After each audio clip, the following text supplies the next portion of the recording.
ஒரு 2 நாளாவே வெதர் ரொம்பவே மோசமா இருக்குன்னு தான் சொல்லலாம். பனி பெய்யுற மாதிரி ஒரு மாதிரி மூடிக்கிட்டு தான் இருந்துச்சு வானம். இன்னைக்கு பார்த்தா மழை வந்து தூற ஆரம்பிச்சிடுச்சு. பனியோட சேர்ந்து மழை பெய்யுற மாதிரி தான் இருந்துச்சு. இந்த மாதிரி பனிலாம் ஆஃப்டர் 15 இயர்ஸ் அப்புறம் பார்க்குற மாதிரி இருக்கு. அப்பலாம் ரொம்ப பனி பெய்யும். அந்த பனியெல்லாம் வந்து தாங்கியாச்சு. அப்பலாம் சின்ன புள்ளன்றதுனால நமக்கு ஒண்ணும் தெரியல. இப்ப வந்து பனி பெஞ்சாலே வெளியில கூட வர முடியல. அந்த அளவுக்கு இருக்கு.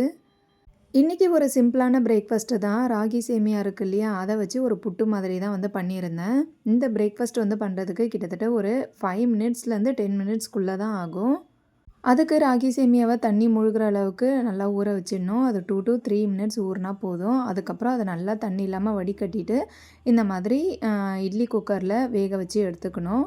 இது ஒரு 2 மினிட்ஸ் தான் ஆகும் வேகறதுக்கு. ரொம்ப நேரம்லாம் வேக வச்சா குழைவா வந்துரும். அதுக்கப்புறமா இந்த ராகி சேமியா கூட துருவின தேங்காய், உப்பு, கொஞ்சமா சர்க்கரை சேர்த்து நல்லா கிளறி விடணும். நான் வந்து ஒயிட் சுகர் தான் சேர்த்துருக்கேன். உங்களுக்கு நாட்டு சர்க்கரை வேணும்னா நாட்டு சர்க்கரை கூட சேர்த்துக்கலாம்.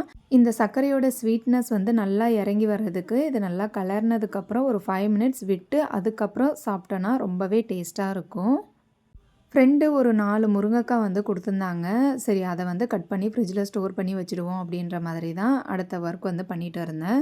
இந்த முருங்கைக்காய் கொடுத்துட்டு ஒரு 10 ருபீஸ் கேட்டிருந்தாங்க. ஏன்னு கேட்டதுக்கு முருங்கைக்காய் ஃப்ரீயாக கொடுக்கக்கூடாது அப்படின்னு சொல்லுவாங்களாம். முருங்கைக்காய் கொடுக்குறவங்களுக்கும் வாங்குறவங்களுக்கும் உறவு வந்து முறிஞ்சிடும் அப்படின்னு சொல்லுவாங்களாம். அது எந்த அளவுக்கு உண்மைன்னு தெரியல. ஆனால் அப்பையிலேருந்தே அது வந்து ஃபாலோ பண்ணிட்டு தான் இருக்காங்க. உங்களுக்கு இதோடைய உண்மையான ரீசன் தெரிஞ்சால் சொல்லுங்கள். ஓகே ஃப்ரெண்ட்ஸ், இனி அடுத்த ஒரு மினி விலாகில் சந்திக்கலாம். பாய்.